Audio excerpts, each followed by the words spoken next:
Adobe ফটোশপের আমরা আজকে basic 5 number ক্লাসে আছি। যারা 1 থেকে 4 পর্যন্ত দেখেন নাই অবশ্যই সেই পর্বগুলি দেখে নেবেন। তো চলুন শুরু করি। পর্বে শিখব এদিক থেকে এই 4টা টুলসের কাজ শিখব। তো আগে পরে আমরা যেই টুলসগুলি নিয়ে কথা বলেছি সেগুলি আগের পর্বে দেখানো আছে। যারা ভিডিওগুলি দেখেন নাই অবশ্যই দেখে নেবেন।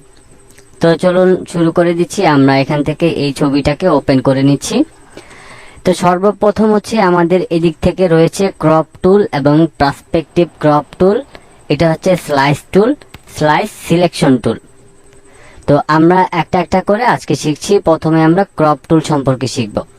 তো এটা হচ্ছে ক্রপ টুল। ক্রপ টুলের হচ্ছে যে আপনি নির্দিষ্ট একটা মেজারমেন্ট অনুযায়ী যদি কোনো একটা ছবিকে আপনি ক্রপ করতে চান সেটা হচ্ছে আপনি এটার মাধ্যমে করতে পারবেন। তবে এখানে হচ্ছে দেখেন, এখানে কিন্তু রেক্টেঙ্গুলার মার্কি টুল আছে, এটা দিয়েও কিন্তু সিলেক্ট করে ক্রপ করা যায়। বাট এটা হচ্ছে আপনার মেজারমেন্টের ক্রপ টুল, যেটা আপনি এক্স্যাক্টলি মাপ নিয়ে আপনি আপনার মতো করে এটাকে ক্রপ করতে পারবেন। তো আমরা হচ্ছে এখন এই টুলসটাকে সিলেক্ট করছি। এরপরে হচ্ছে উপরে দেখেন মেজারমেন্টের একটা ঘর কিন্তু রয়েছে। তো এখানে আপনি যতটুকু আপনি মেজারমেন্ট রেখে আপনি এই ছবিটাকে কাটতে চান সেই অনুযায়ী কিন্তু আপনি এখানে দিতে পারবেন। যেমন আমি এখান থেকে ধরেন এটার মোডটা চেঞ্জ করে আমি ইঞ্চি হিসেবে নিয়ে আসতেছি। এখন এখানে ধরেন আমি 2 ইঞ্চি নিলাম। এরপরে হচ্ছে এদিকে আমি 2 IN দিয়ে ইঞ্চি বোঝায়। তো এখানে কিন্তু শর্টকাট আপনাকে লিখতে হবে। যেমন ইঞ্চি পুরোটা কিন্তু লেখার দরকার পড়ে না। ইঞ্চির ক্ষেত্রে IN দিলেই সম্পূর্ণটা বোঝায় এবং পিক্সেলের ক্ষেত্রে PX দিলেই বোঝায়। যাই হোক, তো আমরা এখন এই ছবিটাকে 2 ইঞ্চি বাই 2 ইঞ্চি এটাকে ক্রপ করব। তো আমরা 2 ইঞ্চি বাই 2 ইঞ্চি নিলাম। এরপরে হচ্ছে এদিকে দেখেন এটা কিন্তু রেজুলেশনের ঘর। এটা সব সময়ের জন্য আপনি 300 রাখবেন। যদি এটাকে কমিয়ে দেন তাহলে কিন্তু আপনার সাইজটা সঠিকভাবে হবে না। এজন্য অবশ্যই আপনাকে এটা 300 রাখতেই হবে। এরপর দেখেন আমরা এই যে এদিকে 2 ইঞ্চি বাই 2 ইঞ্চি নিলাম। এখন এই যে একটা ঘর দেখাইতেছে আমাকে, এটা হচ্ছে 2 ইঞ্চি বাই 2 ইঞ্চির মেজারমেন্ট। এখন আপনি এই বক্সটাকে ঠিক যেখানে রাখবেন সেই অনুযায়ী কিন্তু আপনি এটার মেজারমেন্টটা নিতে পারবেন। যেমন আমি যদি ছবিটাকে উপরের দিকে তুলি, আমি যদি এতটুকু অংশ নিতে চাই সেক্ষেত্রে এই বর্ডার অনুযায়ী এতটুকু অংশ 2 ইঞ্চি 2 ইঞ্চি করে কেটে যাবে। এরপর আমি যদি এইখান থেকে এটাকে এইভাবে সিলেক্ট করি তাহলে এতটুকু অংশ কাটবে। এখন এখানে আরো একটা গুরুত্বপূর্ণ বিষয় আছে।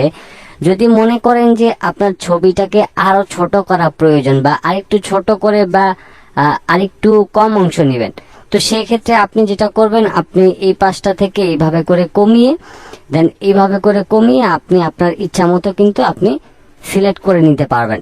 যেমন দেখেন আগে কিন্তু অনেকটা অংশ ছিল, এখন কিন্তু কিছুটা অংশ কমে গিয়েছে। এখন আপনি বলতে পারেন আমি যে এখান থেকে ছোট করলাম সেক্ষেত্রে আমার মেজারমেন্ট কি কমে যাবে কিনা?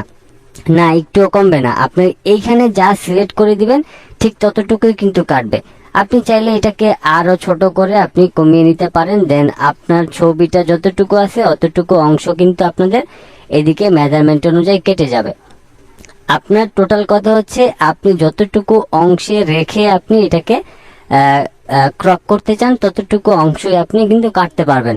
এবার এখানে এটাকে বড় করেন বা ছোট করেন, আপনি ইচ্ছা মতো করে কিন্তু আপনি ক্রপ করে নিতে পারবেন।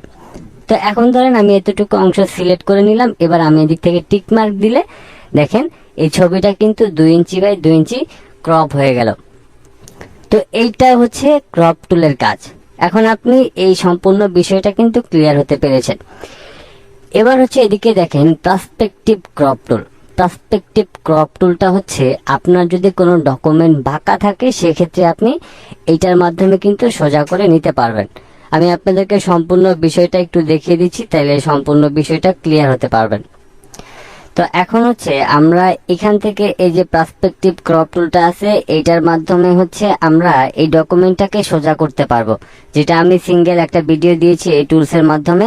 তারপরে যেহেতু আজকে পর্বের ক্লাসে আজকে এই টুলসটা পড়েছে সেক্ষেত্রে আমরা অবশ্যই এটাকে সিলেক্ট করে নিব। তো এটার মাধ্যমে হচ্ছে আপনি দেখেন এই যে আমাদের যতটুকু ডকুমেন্ট আছে সেটা কিন্তু দেখা যায়। আর মূলত এই ছবিগুলি মোবাইল দিয়ে তোলার কারণে এরকম অ্যাঙ্গেল বোঝা যায়। তো এখন এটাকে সোজা করার জন্য আমরা এদিক থেকে পার্সপেক্টিভ ক্রপ টুলটাকে সিলেক্ট করলাম। এরপর হচ্ছে প্রথমে আমি মাউসের লেফট বাটনটা এখানে ক্লিক করলাম। তারপর আমি এই কর্নারে ক্লিক করলাম, তারপর হচ্ছে আমি এই কর্নারে ক্লিক করছি, তারপর এই কর্নারে ক্লিক করে দিলাম। এখন আমাদের এই যে ডকুমেন্টটা যতটুকু রয়েছে সম্পূর্ণ অংশটা কিন্তু সিলেক্ট রয়েছে। এখন আমি যদি এদিক থেকে এই টিক মার্কে ক্লিক করে দেই, দেখেন আমাদের বাঁকা ডকুমেন্টটা কিন্তু সোজা হয়ে গিয়েছে সহজে। তো এই টুলসটা কিন্তু খুবই দুর্দান্ত এবং আপনারা যে কোনো বাঁকা ডকুমেন্টকে এটার মাধ্যমে সোজা করে নিতে পারবেন। তো এরপরে হচ্ছে আমাদের যে টুলসগুলি রয়েছে স্লাইস টুল। তো স্লাইস টুল বলতে হচ্ছে আমরা অনেক সময় কিন্তু দেখে থাকি যে রুটি, যে পিস পিস করা যে রুটি থাকে সেগুলিকে বলা হয় স্লাইস। তো আপনি চাইলে এখান থেকে আপনার ইচ্ছা মতো ডকুমেন্টটাকে স্লাইস করতে পারবেন।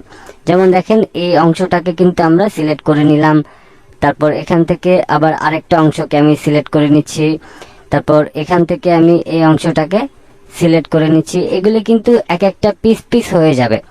তো এটার যদিও সেভের ফরম্যাটটা আলাদা, সেই বিষয়টা আমি অন্য একটা ভিডিওতে বলে দেব।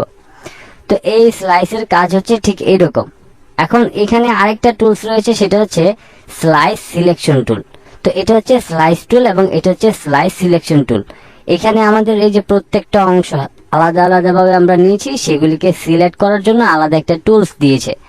যেমন ধরেন আমি যদি এইটাকে সিলেক্ট করি, দেখেন এই অংশটা কিন্তু সিলেক্ট হয়ে গিয়েছে। এবার আপনি এটাকে উপরে নিচে ডানে বামে কমিয়ে বাড়িয়ে নিতে পারবেন এই সিলেকশন টুলের মাধ্যমে। আপনার যখন যেটা প্রয়োজন পড়বে সেটাই আপনি সিলেক্ট করে নিতে পারবেন। তো এখানে হচ্ছে মূলত এই যে দুইটা টুলস রয়েছে, একটা দিয়ে আপনি স্লাইস করতে পারবেন এবং আপনি নিচের যে অংশটা রয়েছে সেটা হচ্ছে স্লাইসের অংশটাকে আপনি সিলেক্ট করতে পারবেন। তো এই হচ্ছে আমাদের এদিকে আজকে টুলসের 4টা টুলসের কাজ। তো মূলত আমাদের এখান থেকে এই দুইটা টুলসের সবচাইতে বেশি প্রয়োজন পড়ে হচ্ছে ক্রপ টুল এবং পার্সপেক্টিভ ক্রপ টুলের কাজ। এই দুইটা টুলস অবশ্যই আশা করছি আপনাদেরকে ভালোভাবে বোঝাতে পেরেছি। যদি না বুঝে থাকেন অবশ্যই কমেন্ট বক্সে জানিয়ে দিবেন। পরবর্তী ভিডিওর জন্য অবশ্যই চ্যানেলটিকে সাবস্ক্রাইব করে সাথে থাকবেন।